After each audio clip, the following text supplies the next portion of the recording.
नमस्कार, स्वागत है एक बार फिर से आपका।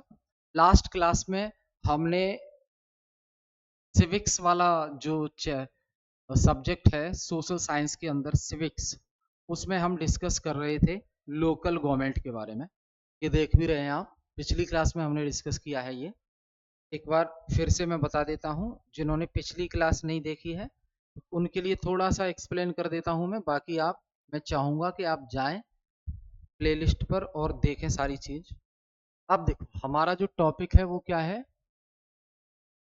हमारा जो टॉपिक है वो है लोकल गवर्नमेंट। टॉपिक क्या है? Local government. लोकल गवर्नमेंट को दो टाइप से क्लासिफाई किया गया, ये मैं बता चुका हूँ लास्ट क्लास में। लोकल गवर्नमेंट को दो प्रकार से क्लासिफाई किया है। एक है ग्रामीण क्षेत्र की सरकार और दूसरा शहरी क्षेत्र की सरकार। ग्रामीण क्षेत्र की सरकार को कहते हैं पंचायती राज प्रणाली और इंग्लिश में कहते हैं पीआरआई यानी कि पंचायती राज इंस्टीट्यूशंस। फिर है शहरी क्षेत्र की, तो शहरी क्षेत्र वाली को कहते हैं नगर निगम या नगर पालिकाएं, इंग्लिश में कहते हैं यूएलबी, अर्बन लोकल बॉडीज। ठीक है। लोकल गवर्नमेंट में पंचायती राज प्रणाली को भारत के संविधान में 73वें संविधान संशोधन 1992 के द्वारा जोड़ा गया और इसको भाग 9 में जोड़ा गया और शेड्यूल इसका है 11 अनुसूची। वहीं शहरी क्षेत्र की जो म्युनिसिपल कॉरपोरेशन है इसको कॉन्स्टिट्यूशन में जोड़ा गया 74th अमेंडमेंट 1992 के द्वारा। भाग है इसका, शेड्यूल है 12 और भाग है 9A। भाग कौन सा है? 9A। ठीक है, समझ गए। इस प्रकार इंडिया के कॉन्स्टिट्यूशन में लोकल गवर्नमेंट की शुरुआत 1992 में होती है, लेकिन संविधान में जोड़ने से पहले इसकी पहली बार शुरुआत राजस्थान से होती है। राजस्थान में जिला नागौर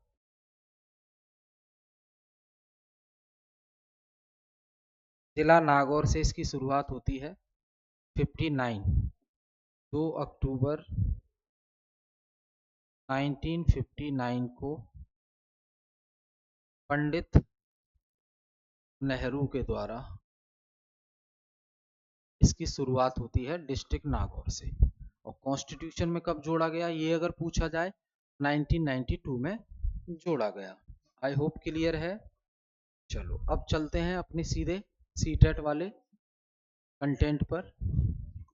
लोकल गवर्नमेंट में बताया गया है ग्राम सभा के बारे में।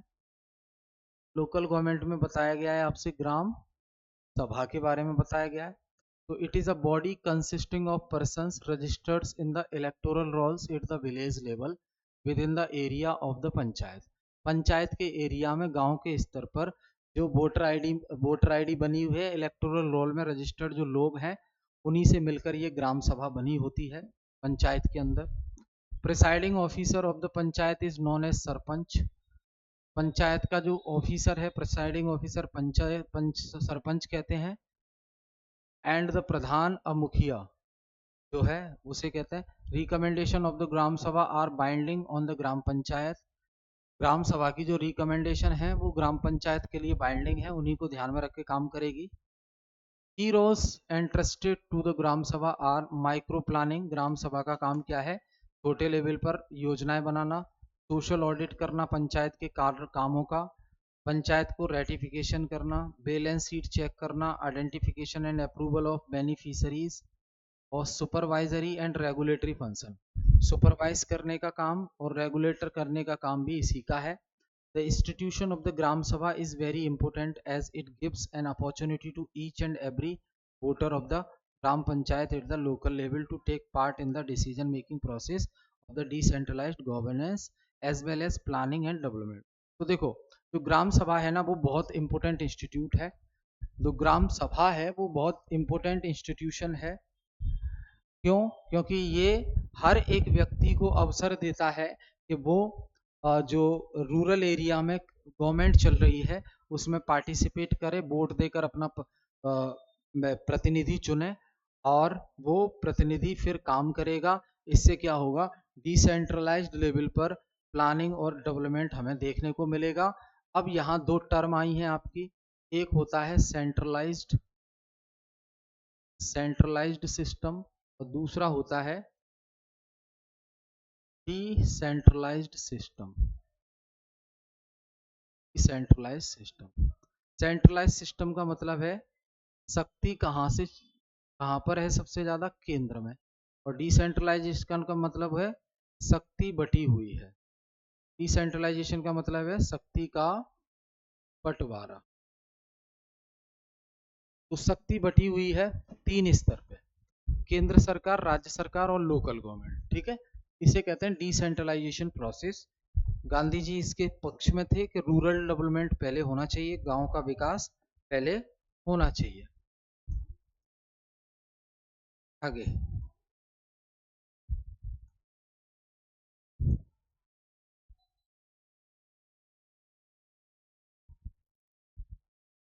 ग्राम पंचायत क्या है? ये एक एग्जीक्यूटिव विंग है ग्राम सभा की। ग्राम सभा की एक एग्जीक्यूटिव बॉडी है क्या? ग्राम पंचायत। और पंचायत समिति क्या है? It is an executive body. The work of the gram panchayat has to be approved by the gram sabha. Gram panchayat का जो काम है वो ग्राम सभा के द्वारा अप्रूव्ड होना चाहिए। और the gram panchayat is answerable to the gram sabha. Gram panchayat किसको आंसरेबल होगी? ग्राम सभा के प्रति। द ग्राम सभा is a meeting where people directly participate and seek answer from their elected representatives.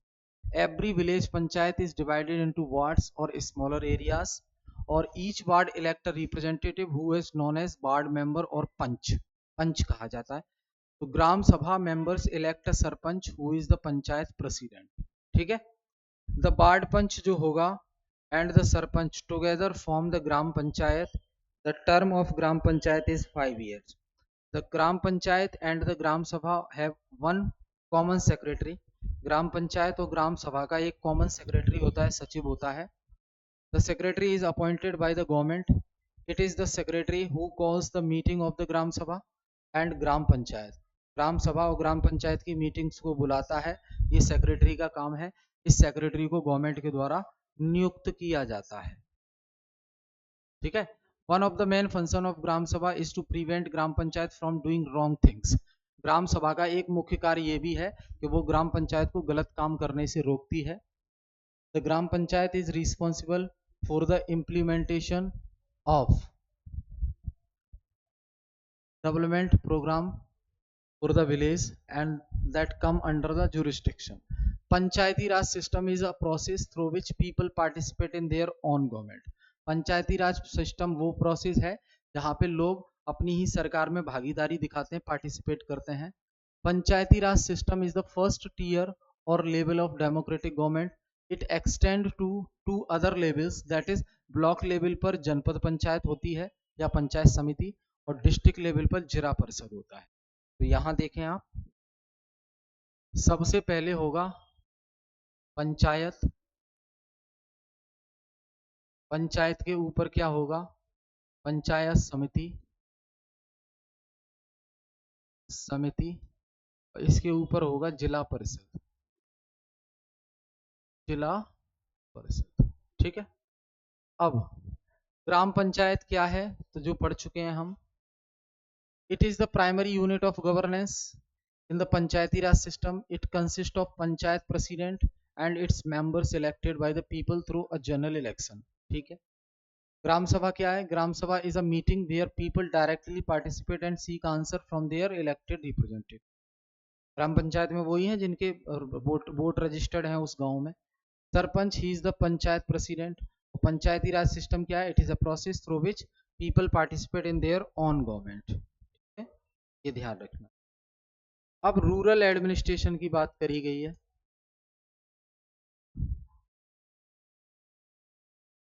Rural administration में बताया गया है जैसे गांव में लड़ाई झगड़ा हो जाए, तो जैसे Mohan notice that Raghu had shifted the bund but Raghu refused to accept and instead the beats Mohan's neighbors helped him and he was provided first aid।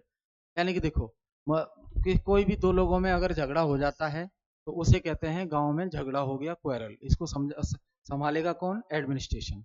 ग्राम सभा हमें पता ही है और work at the police station पे काम क्या होता है, तो in the police station Mohan meet the station house officer SHO। अब मोहन की लड़ाई हुई थी तो पुलिस स्टेशन जाएगा मोहन और SHO से मिलेगा and said that he wanted to give the complaint in writing, और कहता है मोहन कहता है SHO से कि मैं लिखित में FIR करना चाहता हूँ, कंप्लेंट करना चाहता हूँ। इट फर्स्ट शुरुआत में द SHO रिफ्यूज्ड, शुरुआत में SHO मना करता है, but later he agreed that he would register the case. The SHO promised that he would send a constable to investigate the incidents.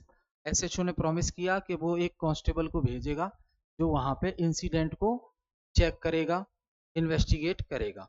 अब पटवारी की ड्यूटी बताई गई है गांव में।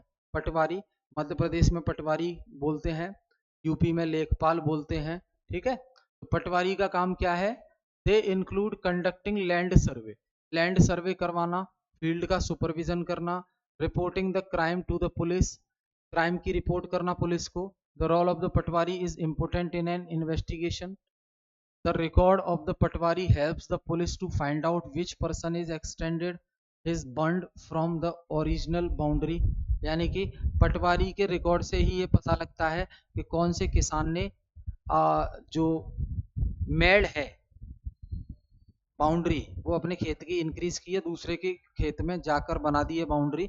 तो पटवारी के रिकॉर्ड से ही सही पता लगता है और जो झगड़ा होता है उसका निपटारा भी उसी से होता है। रेवेन्यू डिपार्टमेंट क्या है, keeping track of all these is the work of the revenue department. इन सबको ट्रैक करना ही रेवेन्यू डिपार्टमेंट का काम है। Senior people in this department, इस डिपार्टमेंट में सीनियर पीपल कौन है, senior people in this department supervise the patwaris work. इस रेवेन्यू डिपार्टमेंट में जो सबसे सीनियर व्यक्ति होगा वो पटवारी के काम को सुपरवाइज करेगा कि पटवारी सही से काम कर रहा है या नहीं। मोस्टली इसे लोग नायब तहसीलदार कहते हैं, ठीक है। आगे देखें,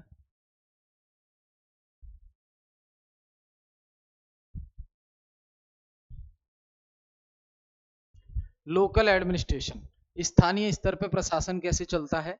तो all the states of India are divided into districts, भारत के सभी राज्य जिलों में विभाजित हैं। For managing matters relating to land से रिलेटेड मामले सुलझाने के लिए these districts are further sub divided, और ये जिला फिर से सब डिवाइडेड हो जाते हैं। These sub division of districts are known by different name such as tehsil और तालुका। तहसील और तालुका यानी कि जो जिला हैं वो तहसील और तालुका में डिवाइड कर दिए जाते हैं। At the head is the district collector and under him are the revenue officers, इसे तहसीलदार कहते हैं। डिस्ट्रिक्ट का हेड होता है डिस्ट्रिक्ट कलेक्टर और उसके अंडर में सबऑर्डिनेट ऑफिसर होता है tehsildar. Tehsildar have to hear dispute and supervise the work of the patwari, patwari के काम को देखता है and ensure that records are properly kept and land revenue is collected. They make sure that farmers get a copy of their land records, students can obtain their caste certificate etc from them as well। तो ये काम होता है किसका, नायब तहसीलदार का। आगे new law, the Hindu succession amendment act 2005 came into effect for force from September 2005। The government of India has issued a notification to this effect। ये नया लॉ है हिंदू सक्सेशन एक्ट, प्रॉपर्टी से रिलेटेड, ठीक है। तहसीलदार का काम हमें पता ही है।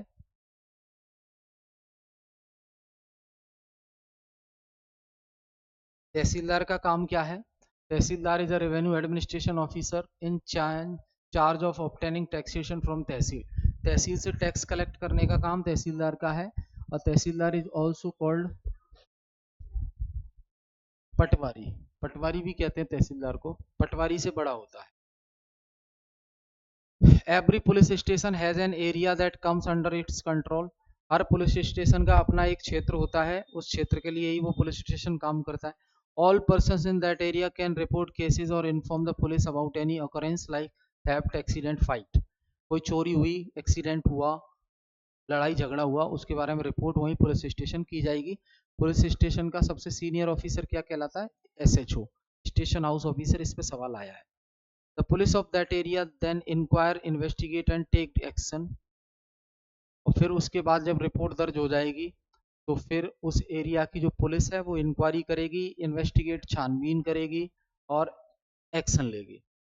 Thus the police maintain law and order in the area, उस एरिया में police law and order maintain करती है, कानून व्यवस्था बनाए रखती है। Land dispute are common features of the village, गांव में ज्यादातर जमीनी विवाद देखने को मिलता है तो वो कॉमन है। Hence it is essential to maintain records so that conflicts may be avoided, तो इसलिए जरूरी है कि रिकॉर्ड को प्रॉपर मेंटेन किया जाए जिससे कॉन्फ्लिक्ट ना हो, लड़ाई झगड़ा ना हो। Comes the role of patwari, यहाँ पे मेन रोल आ जाता है पटवारी का। Patwari is the person whose main task is to measure land, patwari का मुख्य काम है जमीन को मापना, एंड कीप लैंड रिकॉर्ड, और लैंड रिकॉर्ड को रखना। He also updates these records, ये इन रिकॉर्ड को अपडेट भी करता है। Each patwari is responsible for a group of villages, एक पटवारी के अंदर में बहुत सारे गांव आते हैं जिनकी जमीन का मुआयना, जमीन के रिकॉर्ड अपडेट करना, है ना, उन सारी चीजों को देखता है।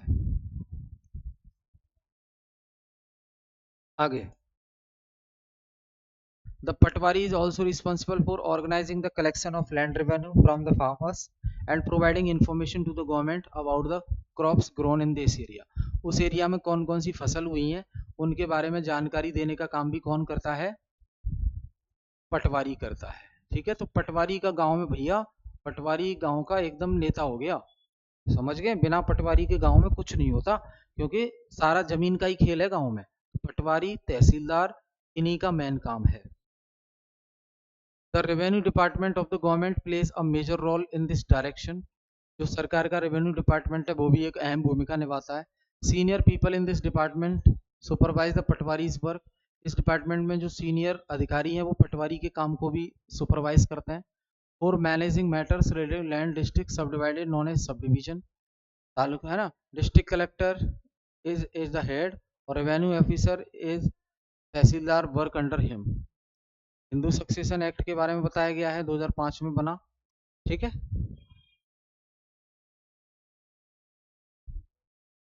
फिर पुलिस स्टेशन के बारे में बताया गया है। हर एक एरिया में एक पुलिस स्टेशन होता है, उस एरिया में जितनी भी कंप्लेंट होंगी उनको कौन देखेगा, वो पुलिस स्टेशन।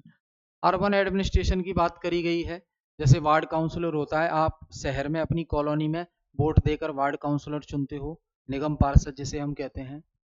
ठीक है, they are elected by the people living in that area, group of councillor make decision on policy making, सभी पार्षदों का समूह पॉलिसी के बारे में निर्णय लेता है। और committees of ward councillor look after water, garbage collection and street lighting, जो कमेटी है वार्ड काउंसलर की वो पानी की समस्या, कचड़े की समस्या और सड़कों पर लाइट की समस्या उनकी देखरेख करती है। वार्ड काउंसलर का काम क्या है, वार्ड काउंसलर बजट बनाता है। They look into the demand of their respective ward, आप अपने वार्ड की जो डिमांड है उसको ध्यान में रखता है, काम करता है। और एडमिनिस्ट्रेटिव स्टाफ क्या होता है, जो ward people can approach ward councillor, ward के जो पीपल हैं, लोग हैं, वो वार्ड काउंसलर के पास जाते हैं शिकायत के लिए, जो भी उनकी समस्याएं हैं। Members of the councillor committee decide on various issues, commissioner and administrative staff implement the issue, commissioner and administrative staff are appointed by people, ward councillor are elected, निगम पार्षद हमेशा चुना जाता है जैसे दिल्ली में एमसीडी में।